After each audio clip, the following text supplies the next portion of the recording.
महाराष्ट्रामध्ये काउंटर नसलेलं आपलं ही एकमेव हॉटेल आहे. मी आजही जाताना बाईक वरूनच कुठेही फेरफटका मारतो. ना माझ्याकडे इनोवा आहे ना मर्सिडीज आहे. ट्रक ड्रायव्हरने कोणीतरी सांगितलं तर ते 82 सालापर्यंत नेरले बस स्टँड वरती हा. पारंपरिकताच हेच आमचं रहस्य आहे.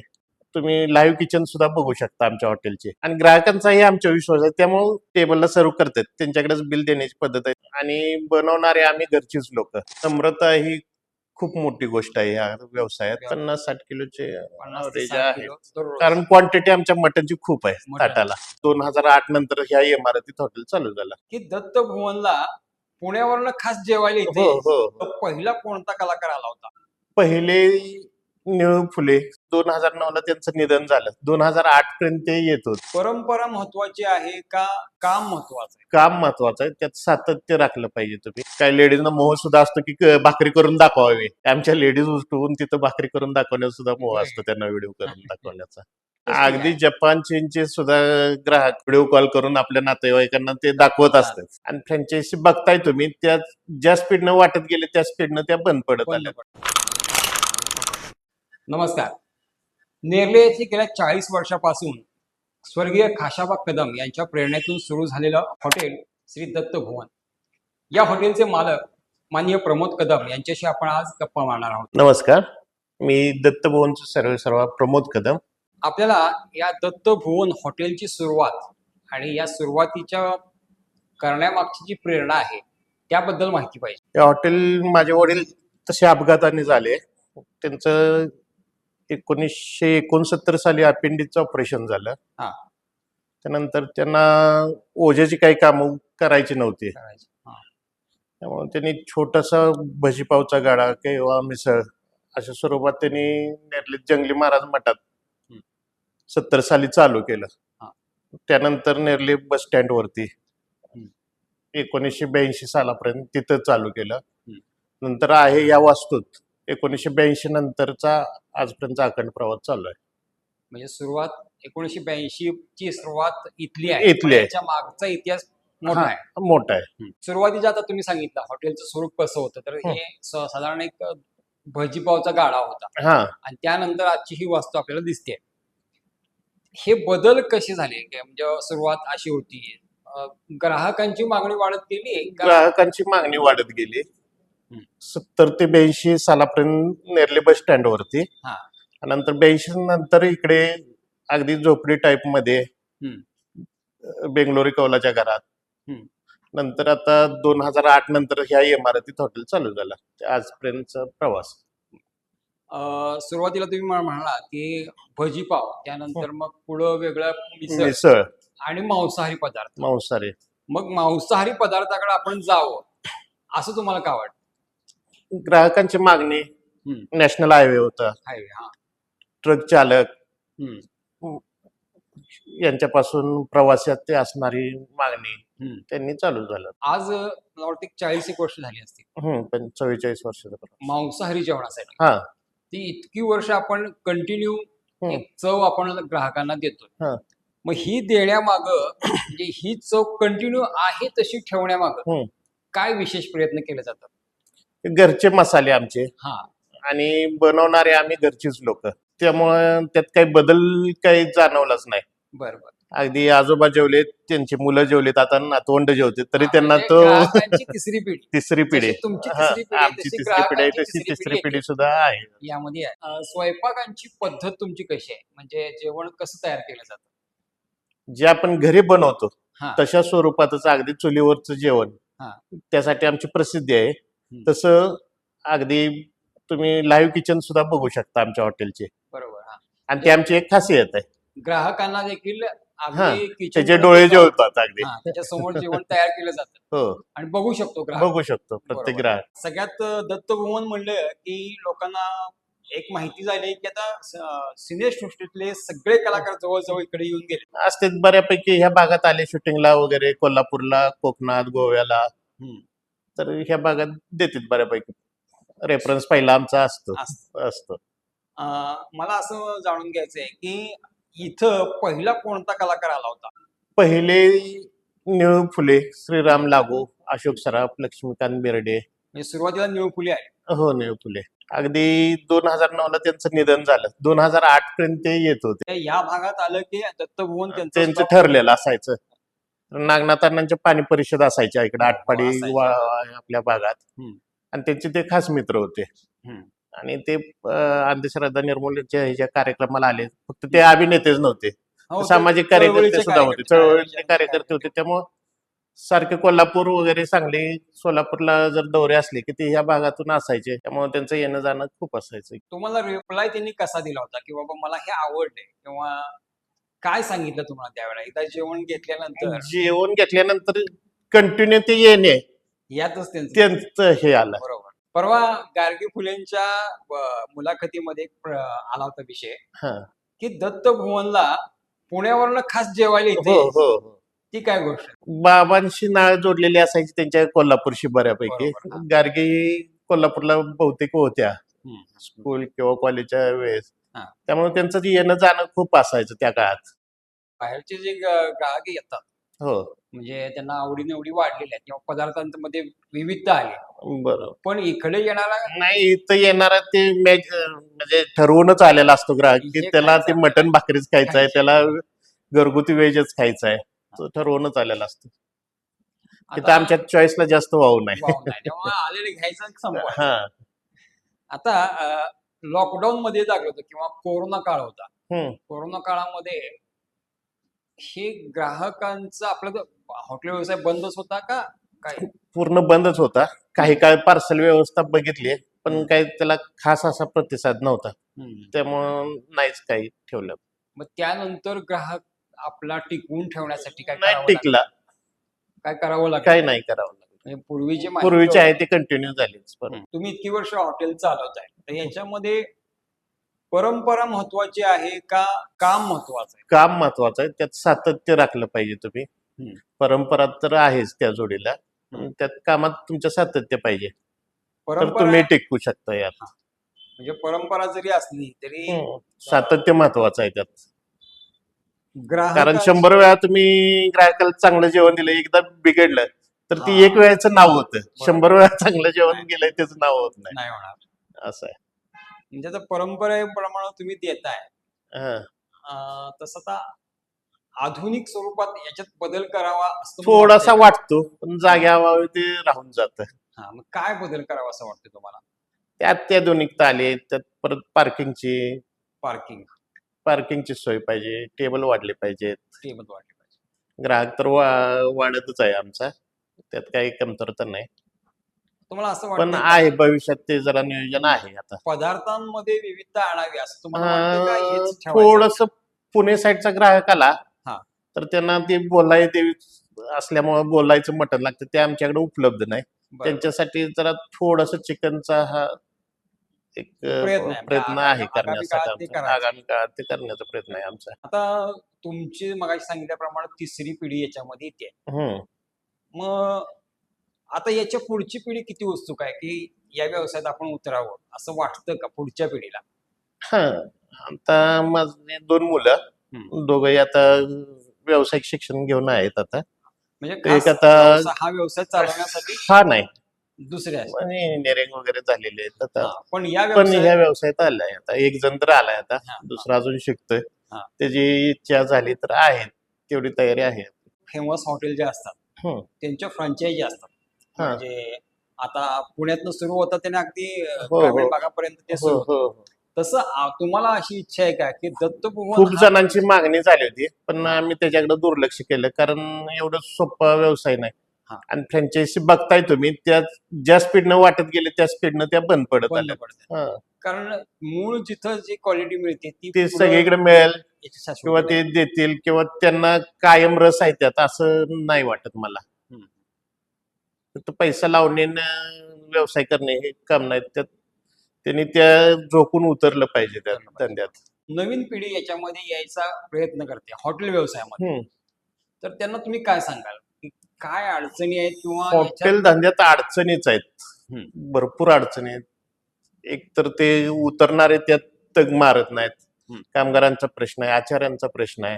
हम्म. तर जे फूड आहे पलीकडल्या हॉटेलमध्ये मिळतं तेच तुमच्याकडे मिळतं, त्यात तुम्ही काय बदल करू शकत नाही. बरोबर. तुमच्याकडे काहीतरी वेगळे पण असलं तरच तुमच्याकडे आकर्षक होणार ग्राहक. आता यातल्या अडचणी अजून काय आहेत व्यवसायातल्या, हॉटेल व्यवसायातल्या? भरपूर आहे आणि ह्यात खूप पैसा ओतावा लागतो आणि ते रिफंड मिळतील अशी शाश्वती नाही. नाही. शाश्वती नाही. म्हणजे पेशन्स महत्वाचे असतात. पेशन्स महत्वाचे आहेत. तुमच्या पूर्वजांनी ज्यावेळेला सुरुवात केली होती हम्म, हॉटेलची, म्हणजे साधारण भजीपाव, हम्म. पण त्यांच्या डोक्यात काहीतरी एक असेल की आपण इथपर्यंत पोहोचायचंय, हा. की त्यांना कोणीतरी तो सहज ते- ड्रायव्हरनं ट्रक ड्रायव्हरनं कोणीतरी सांगितलं. हा, मला वाटतं वाई साईडचा ड्रायव्हर होता की तुम्ही खानावळ चालू करा. बरं म्हणजे बरं, हा हा कुठं जेवणाची काही खास सोय नाही. हा, या हा, पट्ट्यामध्ये. ह्या पट्ट्यामध्ये. हम्म. कारण कोल्हापूर आपलं पेटनाका नेरले सोडलं की कराडशिवाय मग पर्याय नव्हता काय खास. आणि अजूनही नाही. अजूनही नाही. अजूनही नाही. याच्यासारखा पर्याय कुठंच नाही. पर्याय नाही. म्हणजे आता ते जे तुम्ही स्वप्न बघितलं होतं हम्म, ते आज पूर्ण झालंय का? पूर्ण झालंय. झालंय. झालं. म्हणजे समाधान समाधानी आहे. समाधानी आहात. समाधान. मगाशी तुम्ही सांगितलं की या स्वयंपाकाची चव राखण्यासाठी मसाले घरगुती पद्धतीचे हा. वापरले जातात. मग आता ते कसे तयार केले जातात, त्याची प्रक्रिया काय आहे? उन्हाळ्याच्या दिवसात हे मसाले आणून पूर्ण करणे, अगदी चटणी गरम मसाले वगैरे हे. हम्म. आणि ते एक गुप्त पद्धतीने म्हणजे आज आई करते, मिसेस करते, काही कामवाल्या महिला आहेत हम्म. त्यांचा हातभार लागतो, नातेवाईक आहेत काय. तुमच्याकडचे जे कर्मचारी आता आहेत हम्म. त्यांच्याशी तुमचं वातावरण, म्हणजे तुमचं कसं bonding चांगले असतं? घरच्या स्वरूपातच आहेत ते. हा, अगदी तेही घरचे म्हणून काम करतात. हा. आणि आमची वागणूक त्यांना घरच्या सभासदासारखीच असते. अगदी 20-25 वर्षापूर्वीपासून आहेत. तेच. पूर्वीचे 20-25 वर्ष होते, हा. आताचे 20-20 वर्ष झाले आहेत. हा. आणि ते टिकून आहेत. वेगवेगळ्या पद्धतीची हॉटेल यायला लागली. हम्म. म्हणजे त्यामध्ये अगदी चायनीज असेल किंवा वेगवेगळ्या पद्धतीचे पदार्थ, कॉफी शॉप असं येते. पण या स्पर्धेमध्ये दत्तभुवन टिकून आहे. हा. त्याचं वैशिष्ट्य काय, का टिकले ते? पारंपरिकताच हेच आमचं रहस्य आहे आणि लाईव्ह किचन आमचं आहे. हा. ते ज्याला कळलं ते हा. टिकून आहे आमच्याकडे. हा, हा. मग या स्पर्धेमध्ये टिकण्याचं रहस्य एकच आहे की ती पारंपरिक चव हा. आणि ग्राहकांच्या मेंटेन ठेवणं. समोर आपण हा. स्वयंपाक दाखवू शकतो, त्यांना प्रक्रिया सुद्धा बघू शकतात. हो हो. आपल्या हॉटेलची ओळख म्हणजे आपला स्वयंपाक जो पूर्ण आहे तो चुलीवरती केला जातो. हम्म. मग ही कल्पना तुम्हाला कशी सुचली? पूर्वीपासून चुलीवरच जेवण होतं. हम्म. मध्यंतरी रॉकेल मिळायचं आम्हाला, म्हणजे शासनाकडून रॉकेलचा थोडा कोटा असायचा हॉटेल चालकांसाठी. चालकांसाठी, हा. एक 20-25 वर्षापासून आता बंदच झालाय. गॅस आले. पूर्वी लाकूड स्वस्त होतं सगळ्यात, त्याच्या खालोखाल रॉकेल महाग, नंतर गॅस महाग. बरोबर. आता गॅस स्वस्त, रॉकेल नाहीच, लाकूड आणि महाग सरपण सगळ्यात महाग झालंय. महाग झाले. तरी आम्ही पारंपरिकता जपण्यासाठी त्याच्याशिवाय पर्याय नाही. चूलच हा एकमेव पर्याय. हा एकमेव पर्याय. ग्राहकांचीच मागणी हो, आहे की ग्राहकांचं चुलीवरचं स्वयंपाक चुलीवरच. हम्म. प्रत्येकाला आवड असते.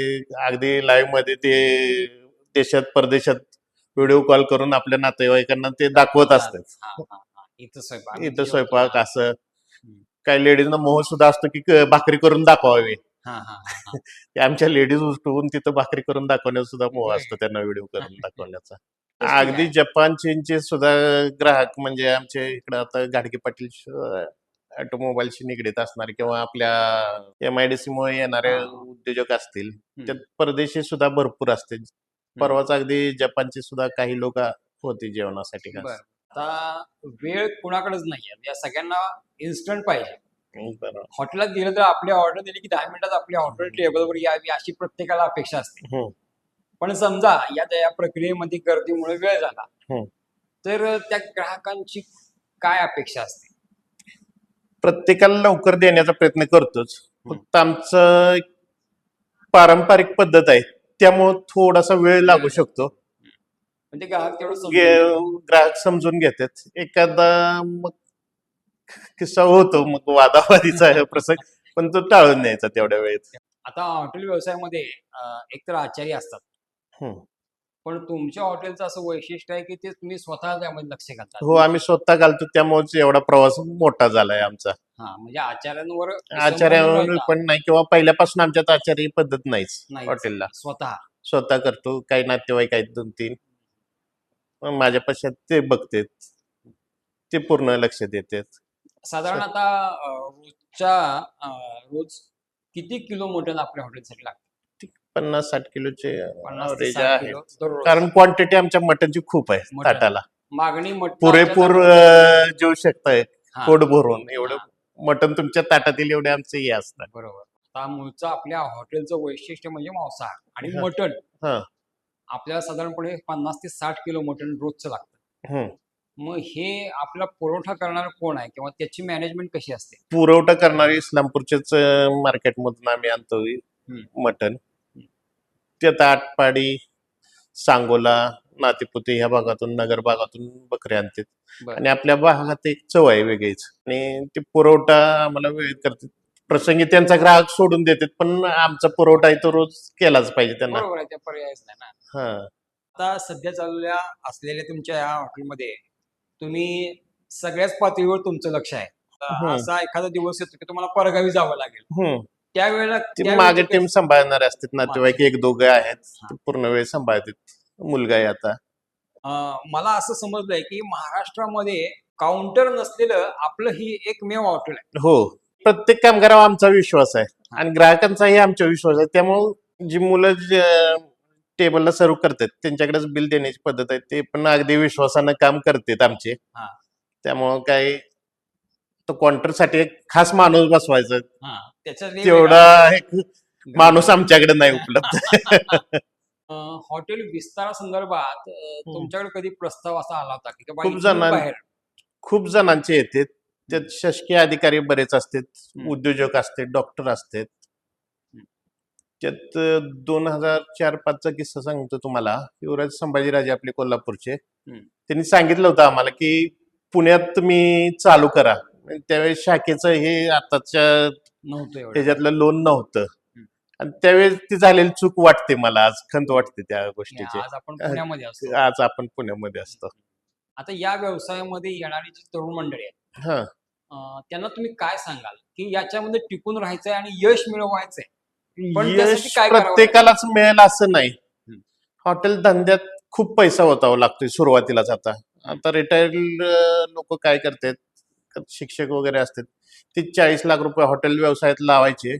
हॉटेल काही चालत नाही, कारण वेगळं पण काही त्याच्याकडे नसतंय आणि ते पूर्ण लॉस होऊन जातात. पूर्ण कुटुंब ते लॉस मध्ये होऊन जात आहे. त्यात अनुभव असल्याशिवाय कोणी उतरू नये, किंवा अनुभव त्यांनी घ्यावा. आधी 4-2 वर्ष अनुभव घ्यावा, नंतर मग ह्या व्यवसायात यावं. आता एखाद्या तरुणाला या व्यवसायात उतरायचं आहे, तुमचं म्हणणं आहे की त्यांना अनुभव अगोदर घ्यावा.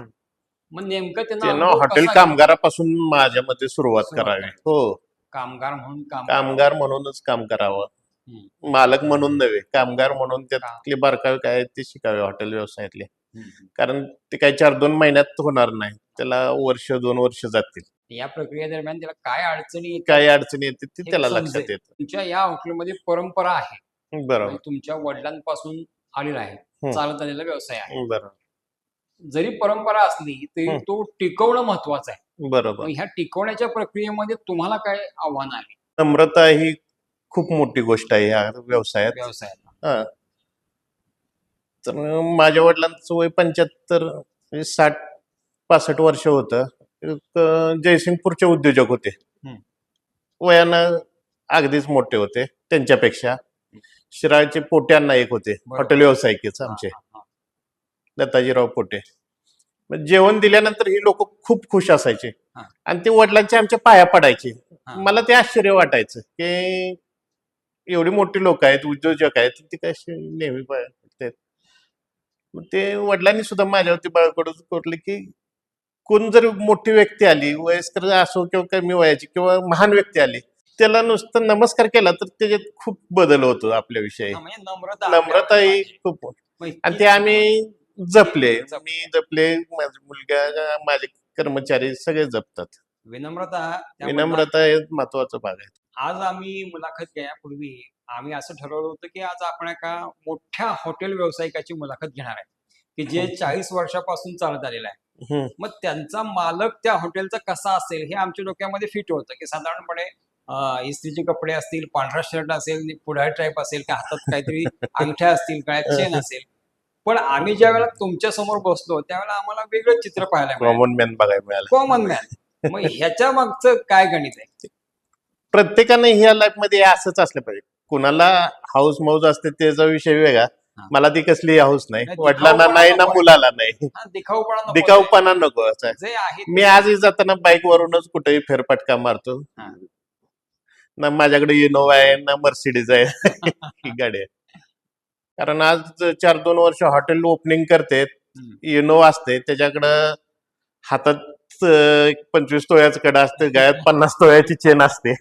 असं देखावा आम्हाला काही आवडला नाही, आम्ही त्यात काही उतरलेलं नाही. त्यात ह्यात साधेपणा हाच मोठेपणा असतो. कुणाकडे किती पैसा आहे म्हणून तो मोठा आहे किंवा त्याच्या अंगावर दिसतंय ते सोनं म्हणून तो मोठा आहे असं काही नाही.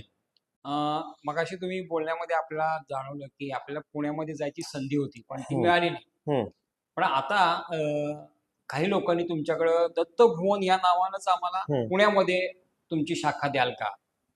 त्यावेळेस नाही, तुमचं- मागणी तर भरपूर होते, पण त्यात ते सातत्य कोण राखणार? ते तर फक्त पैसे लावणार. बरोबर आपण फ्रँचायझीचे पैसे देणार, नाव तिथे खराब होणार, बरोबर त्याच्याबरोबर आपलं नाव इथंही खराब होणार. त्यामुळे ते गोष्ट टाळली आम्ही. टाळली. कारण आजच्या फ्रँचायझी दिलेल्या लोकांनी बघताय पटपट फ्रँचायझी देत गेले, बंद झाली. ते पैसे मिळवत गेले, हम्म. ज्या स्पीडनं ते वाटत गेले त्या स्पीडनं त्या शाखा सगळ्या बंद पडत आल्यात. ट्रेंडिंग मध्ये येण्यापेक्षा तुमचा ट्रेंड काय आहे तो दाखवा. आता या व्यवसायासंदर्भात मी जे तुम्हाला आता विचारलं याच्या व्यतिरिक्त तुम्हाला काय आणखी सांगायचंय का? पूर्वी अचानक ट्रॅव्हल्स दारात येऊन थांबायचे, हा. 20-25 जण लोक बरोबर, असायचे. हा. त्यांची सुविधा करताना खूप तारांबळ व्हायची. हा. आणि आता काय झालं, आता फोन येतो हा, ते आम्ही त्यामुळे त्यांची सुविधा होते बऱ्यापैकी. कलाकार मला नावं असं सांगाल तुम्ही इतके कलाकार घेऊन गेले? डॉक्टर श्रीराम लागू असतील, निळू फुले असतील, हम्म. अशोक सराफ, लक्ष्मीकांत बेर्डेंचे सर्व कुटुंबीय, महेश कोठारे सर, मोहन जोशी सर, अलीकडल्या काळातले युवा संगीतकार अवधूत गुप्ते नेहमी असतात, संतोष जुवेकर, पुष्कर श्रोते, बरं. डॉक्टर जब्बार पटेल. महाराष्ट्रात प्रसिद्ध असलेलं हे हॉटेल श्री दत्तभुवन, या हॉटेलचे मालक श्री प्रमोद कदम यांच्याशी आज आपण गप्पा मारल्या आणि त्यांचा आजवरचा प्रवास जाणून घेतला. तुम्हाला हा भाग कसा वाटला हे कमेंटमधून नक्की सांगा. त्याचबरोबर आमचं हे चॅनल सबस्क्राईब करा आणि मित्रांना शेअरही करा.